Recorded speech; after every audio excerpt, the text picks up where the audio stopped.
Hello and welcome to my YouTube channel. My name is doctor Bhavesh Kumar आदिज और आज हम ग्रेजुएशन फिजिक्स का एक इम्पोर्टेंट टॉपिक डिस्कस करेंगे, that is Young's double slit experiment. Young's double slit experiment को समझने से पहले कुछ एलिमेंट्री आइडिया होना चाहिए इंटरफेरेंस का। उस पर मैंने एक सेपरेट वीडियो लेक्चर डाला हुआ है, उसका लिंक आपको डिस्क्रिप्शन बॉक्स में मिल जाएगा, वहाँ से आप देख सकते हैं। जैसा कि नाम है यंग्स डबल स्लिट एक्सपेरिमेंट, सबसे पहले थॉमस यंग ने इसको डेमोन्स्ट्रेट किया था और थॉमस यंग ने division of wave front principal use करते हुए to coherent light sources generate किए थे। To coherent light sources two slits के फॉर्म में यहाँ पे उन्होंने लिया था, इसीलिए इसको डबल स्लिट एक्सपेरिमेंट बोलते हैं। अगर एक लाइट सोर्स है, यहाँ से आप समझ सकते हैं, यहाँ से वेव फ्रंट्स आते हैं और उन वेव फ्रंट्स को अगर स्टॉप किया जाए और सिर्फ S1 एंड S2 से वेव फ्रंट को पास होने दिया जाए तो स्क्रीन पे आप इंटरफेरेंस पैटर्न ऑब्जर्व कर सकते हैं। सेम डायग्राम में हम देख रहे हैं, अगर स्क्रीन पे कोई भी आर्बिट्री पॉइंट P ले लेते हैं एंड जो स्लिट है और स्क्रीन है उसके बीच का डिस्टेंस कैपिटल D लेते हैं और दोनों स्लिट्स के बीच में जो डिफरेंस है अगर उसको स्मॉल d एज्यूम कर लेते हैं, तो S1 से P तक जब लाइट पहुंचेगी और S2 से P तक जब लाइट पहुंचेगी तो उन दोनों के बीच में कुछ पाथ डिफरेंस होगा। अगर उसको हम डेल्टा x से डिनोट करें, that will be S2P minus S1P। And अगर S2P को हमें निकालना है तो S2P होगा, अगर इस यहाँ से S2P एंड C अगर एक ट्राइंगल हम लोग एज्यूम करते हैं, that is right angle triangle, तो इसमें अगर पाइथागोरस थ्योरम अप्लाई करेंगे, that will be S2P square is equals to S2C square plus PC square, and S2C is the D, so I can write here D square plus, and this Y is the displacement of P from center point, so Y plus D by 2 the whole square. Similarly, we can calculate S1P, and S1P will be D square plus Y minus D by 2 the whole square. So we will put this value in this equation and we will get S2P minus S2P square minus S1P square. अगर हम लोग यहाँ से दोनों S2P square में से S1P square को minus करेंगे तो वो हमें मिलता है 2YD, and A square minus B square is equals to A minus B, A plus B से अगर हम लोग इसको ओपन करते हैं, that will be S2P minus S1P, S2P plus S1P, and we are assuming that P point is near to O, so we can approximate that S2P is equals to S1P nearly D. So अगर ये P point इस centre point से ज़्यादा दूर नहीं है, so we can assume that S2P is equal to D and S1P is also nearly equal to D.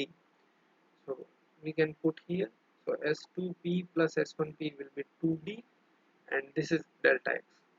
S2P minus X1P is delta x, 2YD, so delta x will be YD by capital D. D is the distance between S1 and S2, two slits, and capital D is the distance between white screen and the slits. Uh, by this cartoon we can assume that when will be the constructive interference and destructive interference will occur, and the bright and the dark fringes will appear at the screen. So at the time of constructive, bright fringes will appear and destructive dark fringes will appear. अब हमारे पास एक formula निकल के आता है, delta x is equal to y d by D.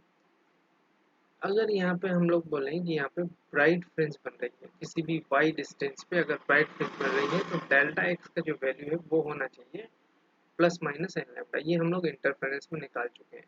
This is the condition for bright fringe, ठीक है। सो अगर इसको इक्वल कर देते हैं हम एन लैम्डा के इस डेल्टा एक्स को, तो it will be n lambda is equal to y n d by d. Y n is the displacement of bright fringe, nth branch fringe, nth bright fringe from central point. So yn is equals to n lambda d by d, where n is the integer, n is equals to 0 1 2 3 4 and so on. Similarly condition for minima अगर हम लोग निकालेंगे, जो कि dark fringe के लिए condition है, तो जो पाथ डिफरेंस आता है हम लोग इंटरफेरेंस में निकाल चुके हैं, that will B plus minus 2n plus 1 lambda by 2। तो ये इक्वल होना चाहिए y and d by d के। So displacement of nth dark fringe will be 2n plus 1 lambda d by d where n is an integer. And fringe width अगर हम calculate करना चाहें तो फ्रिंज विड्थ होती है separation between two consecutive dark fringe and bright fringes is known as fringe width.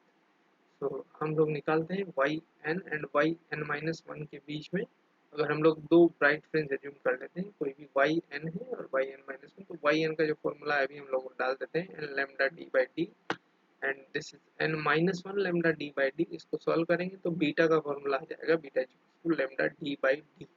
That is very important result. And अगर हम लोग एज्यूम करते हैं कि ये जो दोनों कॉन्जिक्यूटिव ब्राइट फ्रिंज हमने ली है, अगर इसको हम लोग डार्क फ्रिंज ले लें तो क्या होगा. अगर टू कॉन्जिक्यूटिव डार्क फ्रिंज के बीच में अगर हम लोग फ्रिंज विड्थ निकालेंगे तो क्या सेम रिजल्ट आएगा या डिफरेंट रिजल्ट आएगा, उसको भी कैलकुलेट कर लेते हैं. तो जब डार्क फ्रिंज है तो हम लोग ले लेंगे 2n plus one lambda by D by lambda capital D by small D minus 2n minus one lambda capital D by small D. And that is coming also beta is equals to lambda capital D by small d. It means the bright and dark fringes are equispaced. So Young's double slit experiment में bright और dark fringe जो है उनकी width same होती है. Centre जो fringe है वो ब्राइट होती है एंड उसके बाद dark and bright and so on वहाँ पे फ्रिंज बनती जाती है. एक इम्पोर्टेंट रिजल्ट ये है कि ये जो बीटा है ये डायरेक्टली प्रोपोर्शनल है लैम्डा के. It means whenever lambda is changing, beta will change. So, for example, monochromatic light अगर यूज करेंगे so lambda ठीक है, लेकिन अगर रेड लाइट के लिए ब्लू लाइट के लिए डिफरेंट डिफरेंट बीटा आएगा. अगर व्हाइट लाइट यूज करेंगे तो सेंटर तो ब्राइट बनेगा, उसके बाद डिफरेंट डिफरेंट कलर्स की हमें फ्रिंजेस मिलेंगे. so, ये जो रिजल्ट है इस पे बेस्ट न्यूमेरिकल्स काफ़ी सारे आते हैं. इसको हम लोग नेक्स्ट क्लास में डिस्कस करेंगे. So please like, share and subscribe my YouTube channel.